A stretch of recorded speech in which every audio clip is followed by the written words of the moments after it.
This is the story of how the promotional video I created for Victory Racing Plate Company came to be. It all started when I was filming a YouTube reality series in Missouri.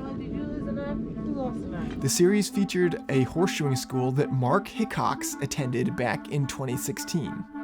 Turns out that this was also the same year Kody Harris went to the school. Now these days, Mark is in sales and marketing for Victory, and Kody is my brother and currently a farrier in Michigan. But more on him later. Let's get back to Mark. He needed a short promo video for Victory for a very specific purpose that we won't get into right now. It wasn't really an ad, just a creative promotional piece that focused on Victory's latest products a bit, but primarily sought to put their name back at the forefronts of farriers and horse lovers' minds. See, back in the day, Victory was huge. They were the household name in the equine world, especially in the realm of horse racing. Mark's goal with the company was to help reestablish some of this industry recognition through his fairly recent position with Victory. This is where I come in. While on location in Missouri, Mark hears of me through Chris Gregory, owner of Heartland Horseshoeing School, Welcome to Heartland, the place where Kody and Mark studied. Mark drives from his home in Arkansas to meet me. Long story short, I get hired to produce the video for Victory. All of it. There was no writer, no script, no PR notes. All creative freedom was given to me. Some people in my position would panic, but I personally, as a creator, love working this way. Only one issue. Remember this very specific purpose for the video? Well, of course, this also meant a very specific deadline. And it wasn't very far away. So the initial thought process was to have me shoot right there on location in Missouri. After all, I'm surrounded by all these horses. We got horseshoeing instructors that would be great with the horses.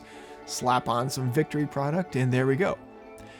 The only problem was I had very little time doing this reality series in Missouri, so it didn't look like that was going to pan out. Enter my brother Kody. Mark, of course, remembered him from his days at Heartland and knew of Kody's basic farrier skills and suggested, hey, why don't you film back in your home state of Michigan with Kody sometime more on your own time, and you guys can get this done for me. I will mail you the product you need, and you guys can take it from there. That sounded like a plan. So the product arrived. Kody got as prepped as he could for this. I kind of gave him the gist of what I was going for. The only issue was I didn't really have a concept yet. Sure, we knew the glamour shots we needed to get. We knew we had to do product placement and things like that. So we knew we had to work with a horse, but that was about all. We found a location, had a farm. Kody was able to write it into his schedule. He was working at Tillers International as an intern and living there on site while also doing his farrier practice. And actually he came directly from a client to the shooting location. He had about a 2-hour window. So there I am. I arrive in Lansing, 2 hours south of where I live up in Big Rapids, and we begin the Victory shoot.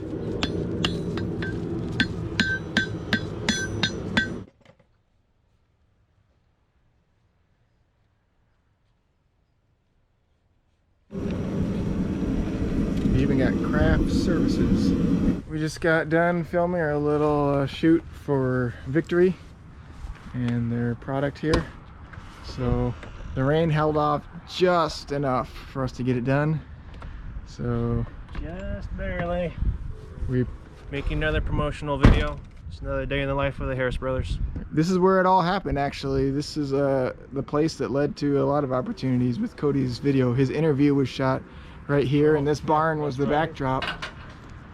So that's not the first time you saw that horse. That horse was also in Kody's video, his horseshoeing farrier video. Oh, is this gonna be a Friday video? Probably. So hurdle number 1 cleared.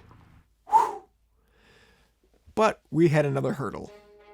what was the actual storyline? What was this gonna look and feel like? So I began to think about that, and I thought about the fact that Victory was established in 1929 and was this very prominent name at the time. So I wanted to kind of call back to that time and maybe start with some kind of historic background, briefly at least allude to the victory of the days of old and kind of reminisce in that a bit. Kind of just show the roots of the company. And I began thinking, what if I had this old vintage footage and maybe a vintage soundbite?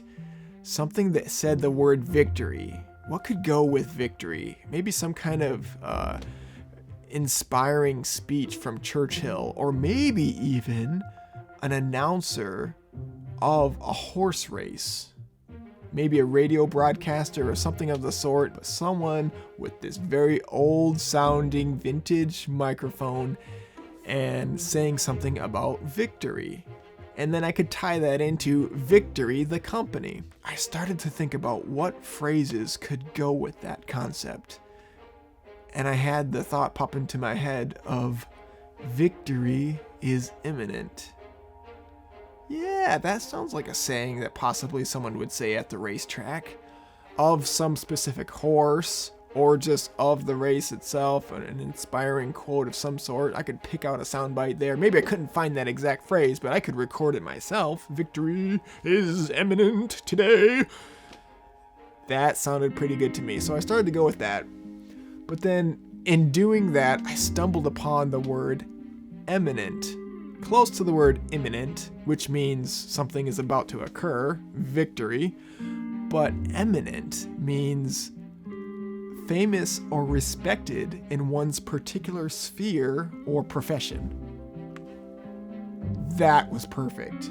We had a play on words, and we had a really good illustration of what this whole video was supposed to be about for victory. So my actual quote I went with was, "Victory is imminent today." Really, I was going to introduce this new kind of less known term, eminent, and tie that in to the whole story of this creative piece. So, where do you start with trying to create a vintage sound? Your childhood, of course. Did you ever make those homemade microphones? That's right, I'm talking about the wax paper, the toilet paper tube, and the rubber band. The cool thing about it is it really does sound like an old vintage, crackly, bad quality sounding soundbite. Test 1, 2, 3. Victory is imminent. So sure enough, it worked, but it was a little bit muffled. So I found that if I just lifted the wax paper up to my mouth directly, that gave me a little bit more of a clear sound where you could actually understand my words a little bit better, but still gave off the crackly old microphone effect I was going for. Victory is imminent. But now I ran into another problem. See, I had a little bit of stubble, like I usually do, on my face, and that was creating this sound that just was ruining the effect. So to solve this, I shaved.